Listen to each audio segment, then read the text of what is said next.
Biz elə bir dövrdə yaşayırıq ki, bugün bizim təhsil sahəmizi idarə edən şəxslərin təhsildən anlayışları olmasa da, amma idarə etmə psixologiyası və kütlə psixologiyasını çox gözəl bilirlər.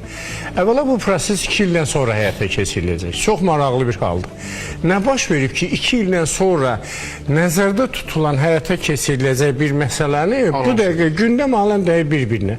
Bugün Azərbaycan məktəblərində sinif jurnalları hələ verilməyib regionlarda. Məktəblərdə qeydiyyat aparılmır tədris prosesinin. Məktəblərimiz artıq qış mövsümü başlayıb. Məktəblərimizin yüzlərlə məktəbimizdə istilik problemi var və qanunvericiliyə görə hətta bizim dağlıq dağətəyi rayonlarımızda demək ki, hal-hazırda soyuqdan oturmaq olmur siniflərdə. Bu problemlər bir yana.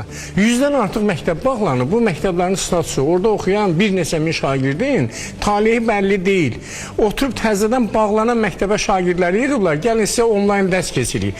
Əgər onlayn dərs keçəcəkdirsə, bu məktəbi niyə bağlamısınız? 100-lərlə məktəblərimizdə müəllim yeri vakantdır. Ölkənin hər 5 məktəbin birində direktor vəzifəsi vakantdır. 4300-dən artıq məktəbimiz var, 850-dən artıq məktəb vakantdır. Ölkənin hər 3-4 məktəbindən direktor müavini vəzifəsi, halbuki məktəbi aparan şəxs bunlardır, vakantdır. Ölkə təhsili elə bərbad vəziyyətdədir və bu bərbadlığı gizlətmək üçün bir oyun atılıb ortaya. Bəli, çox yaxşı fikirdir. Bütün dünya sistemində, beynəlxalq sistemdə müəllim ştatda olmalıdır. Bu çox doğru addımdır, buna keçməliyik. Amma əgər bugün keçmiriksə bunu, 2 ildən sonra keçəcəyik. Biz reallıqla yaşayan bir xalqıq. Sabah nə olacaq özümüz də bilmirik. Allah hər şey xeyrisindən qismət eləsin. 2 il bundan sonra həyata keçiriləcək bir məsələni bugün gündən manşet eləyib, təhsildə baş verən real problemləri gizlətməyin adı nədir?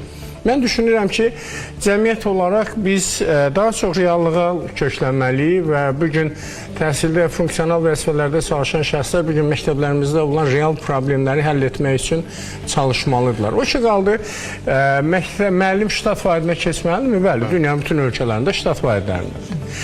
Bu proses necə olacaq? Bunun elmi əsaslandırılması olmalıdır. Yəni, hər bir nazirlikdə, reallıqda belədir. Strateji təhlil, planlaşdırma, proqnozlaşdırma şöbəsi var. Atılacaq hər bir addım, hətta sizin kimi iri şirkətlərdə də bu kimi mütəxəssislərə həmişə ehtiyac var ki, atılacaq istənilən bir addım təhlil olunmalıdır. Müsbət tərəfləri, mənfi tərəfləri, müsbət tərəfin gətirdiyi avantaj, fürsətlər və yaxud da mənfi tərəfin gətirdiyi risklər öncədən qarşılanmalıdır. Bu təhlillərin heç biri olmadan, biz belə düşünürük, biz belə fikirləşirik anlayışı ilə ölkənin aparıcı sistemini, yəni sahəsini idarə etmək mümkün deyil.